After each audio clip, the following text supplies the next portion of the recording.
Bonjour chers amis, bonjour chers coachés et futurs coachés, bonjour chers stagiaires et futurs stagiaires. Voici dans la saga de la formation, méthode formateur, formation de formateur, la fiche 404 qui s'appelle maîtrise des méthodes pédagogiques. Maîtriser les méthodes pédagogiques. Donc c'est la vidéo Cœur de Swan 198.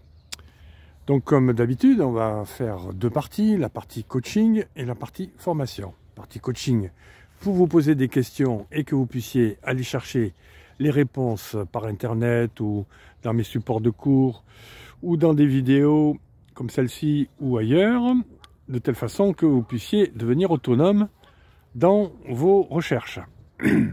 Ça apprend à être actif et pas passif. Donc, exemple, dans la partie coaching, exemple de question. Qu'est-ce que, pour vous, un bon formateur pédagogue? Qu'est-ce qu'un pédagogue? Qu'est-ce que c'est que la pédagogie? Qu'est-ce que c'est que être pédagogue, d'après vous? Alors, il y en a qui vont dire, ouais, c'est de savoir bien enseigner, mais allez chercher un peu plus loin. Ensuite, à quel moment on doit s'occuper de pédagogie dans le projet formation? Alors pour ceux qui ont vu ce que c'est qu'un projet formation, un projet est fait de plein d'étapes. À quelles étapes ou à quelle étape doit-on parler de pédagogie, d'après vous? Ensuite, autre question, que contient un tableau pédagogique? Si vous savez ce que c'est qu'un tableau pédagogique, si vous avez déjà fait des tableaux pédagogiques, un schéma pédagogique ou un process pédagogique, que contient ce tableau?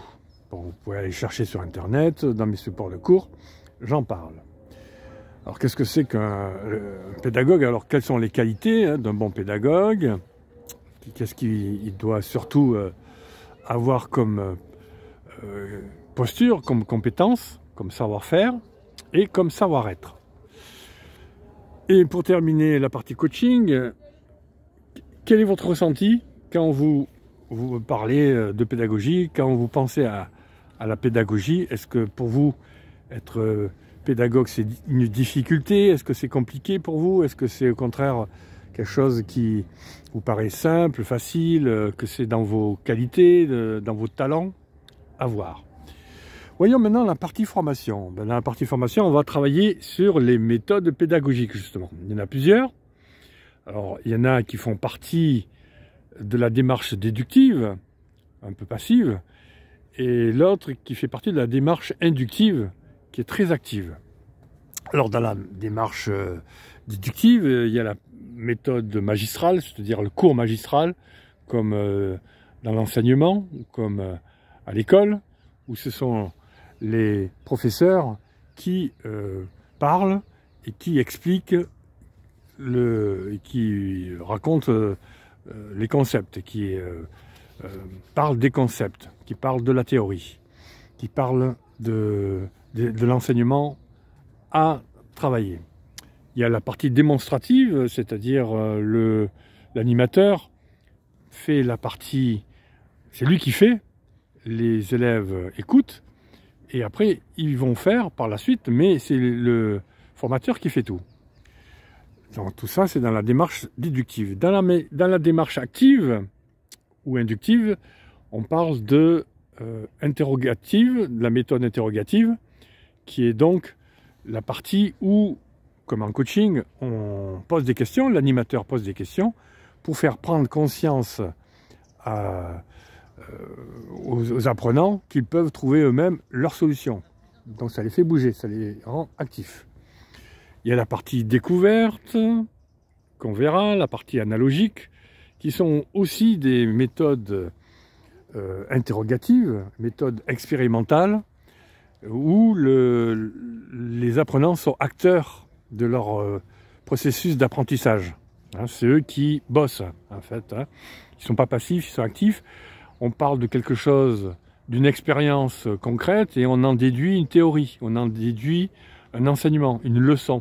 À partir d'expérience, à partir de quelque chose de concret et détaillé, on va en faire quelque chose de général. On va essayer de trouver le thème général, le thème holistique. Voilà.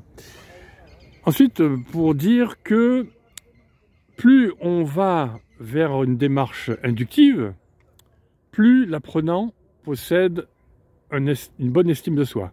C'est-à-dire plus il devient actif et pas passif, plus il prend conscience de lui et plus il travaille son estime de soi et plus l'apprentissage augmente en qualité.